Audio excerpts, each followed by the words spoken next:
जय श्री स्वामी समर्थ. एक दिवस आचार्य चाणक्य चंद्रगुप्त सोबत नदीच्या काठी बसले होते. चंद्रगुप्त उदास बसलेला होता.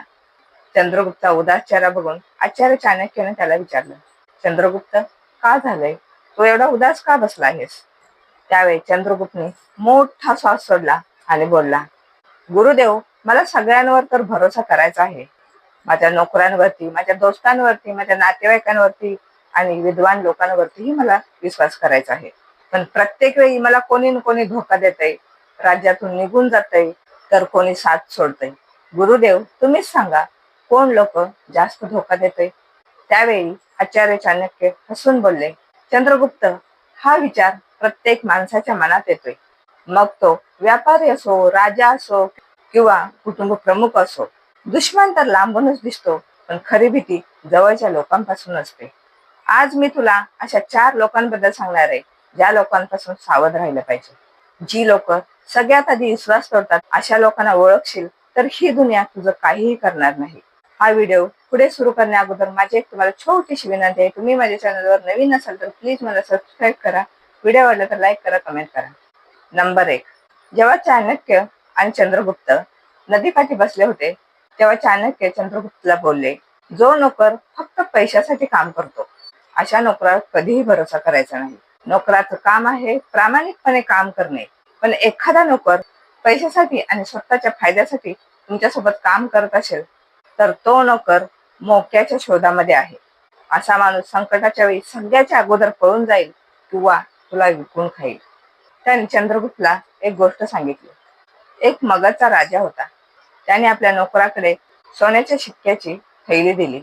हे तुझ्या प्रामाणिकपणाचं बक्षीस आहे. नोकर खुश झाला. पण काही दिवसातच शेजारच्या राज्यातील राजाने त्याला डबल शिक्के दिले आणि त्याला आपल्या बाजूने करून घेतले. दुसऱ्याच दिवशी त्याने आपल्या राजाचे सारे गुपित त्याला सांगितले. परिणाम काय झाला? मगध राज्यावर हल्ला झाला आणि तो नोकर गायब झाला. चाणक्याने चंद्रगुप्तला सांगितले, जो नोकर पैशासाठी काम करतो, तो मोका मिळताच धोका देतो. खरा नोकर तोच आहे, जो संकटाच्या वेळी साथ देईल. म्हणून आपल्या नोकरांना परखा, त्याचं काम बघा.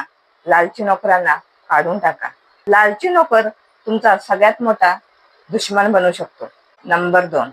जो दोस्त प्रत्येक गोष्टी स्तुती करतो. चाणक्याने चंद्रगुप्तला सांगितलं, खरा दोस्त तोच आहे, जो चुकी दाखवून देईल. पण जो प्रत्येक वेळी हा मध्ये हा मिळवेल, प्रत्येक वेळी स्तुती करेल, तर असा दोस्त सगळ्यात मोठा दुश्मन आहे. त्याने एक आयुष्यातला अनुभव सांगितला. तक्षशिलामध्ये एक राजा होता. त्याचा एक मित्र होता. तो राजाच्या प्रत्येक गोष्टीमध्ये हा मध्ये हा मिळवायचा. त्यामुळे राजा चुकीच्या गोष्टी करू लागला, कारण त्याला अडवणारं कोणी नव्हतं, त्याला समजून सांगणारं कोणी नव्हतं. त्यामुळे त्याचं हळूहळू राज्य नष्ट झालं. जेव्हा राज्य नष्ट झालं, राज्य बर्बाद झालं, तेव्हा तोच दोस्त त्याच्या दुश्मनासोबत हसत उभा राहिला होता. चाणक्य चंद्रगुप्तला बोलला, दोस्त तोच खरा आहे, जो खरं बोलतो.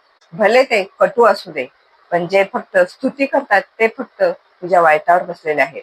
अशा दोस्तापासून स्वतःचं रक्षण करा, कारण त्याच्या गोड बोलण्यामध्ये विष भरलेलं असतं. नंबर 3.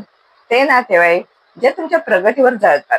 चाणक्य चंद्रगुप्तला बोलले, आपल्या नात्यामधले सगळेच लोक खरी आणि चांगली असतात असं नाही.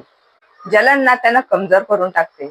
आचार्य चाणक्य यांनी चंद्रगुप्तला महाभारताचं उदाहरण दिलं. कौरव आणि पांडव एकाच परिवारातले होते, पण दुर्योधनला पांडवांचं यश बघून जलन झाले. म्हणून त्यांनी गोड बोलून युद्धाचं षडयंत्र रचलं आणि परिणाम महाभारत घडला आणि नाती तुटली. चाणक्य बोलले, असे नातेवाईक दुःखात तुझ्या सोबत दिसतील, पण तुझ्या यशावर जळतील. खरा नातेवाईक तोच आहे, जो तुझ्या प्रगतीवर खुश होईल. बाकी सगळे नावापुरतेच आपले असतात. नंबर 4. तो विद्वान जो प्रामाणिक नाही. चाणक्य हळू आवाजात चंद्रगुप्तला बोलले, सगळ्यात खतरनाक विद्वान तोच आहे, ज्याला सगळं काही माहीत आहे, पण तो प्रामाणिक नाही. ज्याला तुझं सगळं गुपित माहीत आहे, पण तो प्रामाणिक नाही. तुझं सगळं गुपित दुश्मनाला जाऊन सांगणार. आचार्य चाणक्याने चंद्रगुप्तला एक गोष्ट सांगितली. नंदवंशच्या राजाने आपल्या दरबारामध्ये एक विद्वान ठेवला. त्याला नीती माहिती होती. राजाला वाटले, हा आपलं राज्य वाचवेल. पण त्या विद्वानाने दुश्मनाकडून पैसा घेतला आणि राजाची कमजोरी, योजना सगळं दुश्मनाला सांगितलं. परिणाम राज्य बर्बाद झालं. चाणक्य बोलले, ज्ञानाचा फायदा तेव्हाच होतो जेव्हा विद्वानाच्या अंगात प्रामाणिकपणा असतो. नाहीतर ती एक अशी आग बनते, त्या आगीमध्ये सगळं नष्ट होऊन जातं. खरा विद्वान तोच आहे जो तुमचा भरोसा न तोडता तुमच्या सोबत राहतो. चंद्रगुप्तने हे सगळं मन लावून ऐकून घेतलं आणि चंद्रगुप्त चाणक्याला बोलले, गुरुदेव, मग कोणावर भरोसाच करायचा नाही का? त्यावेळी चाणक्य चंद्रगुप्तला बोलले, तू भरोसा कर, पण डोळे उघड ठेवून. नोकरावर तेवढाच भरोसा कर जेवढं त्याला काम दिसेल. दोस्त तोच निवड जो खरं बोलेल. नातेवाईक तोच खरा आहे जो तुझ्या यशात खुश होईल. आणि विद्वान तोच ठेव जो तुझ्या राज्याचं रक्षण करेल. चाणक्य बोलले, सावधगिरी हे जीवनाचं कवच आहे. प्रेम करा पण सावध राहा. धोका जवळच्या लोकांकडूनच भेटतो, लांबच्या दुश्मनापासून नाही. चंद्रगुप्तने चाणक्याला वाकून नमस्कार केला. जवळच्या लोकांना जाणून घेतलं पाहिजे. मग तुम्ही राजा असो, व्यापारी असो, किंवा बॉस असो, किंवा कुटुंब प्रमुख असो, या 4 लोकांपासून सावध राहा. ही चाणक्य नीती आहे आणि हेच जीवनाचं कवच आहे.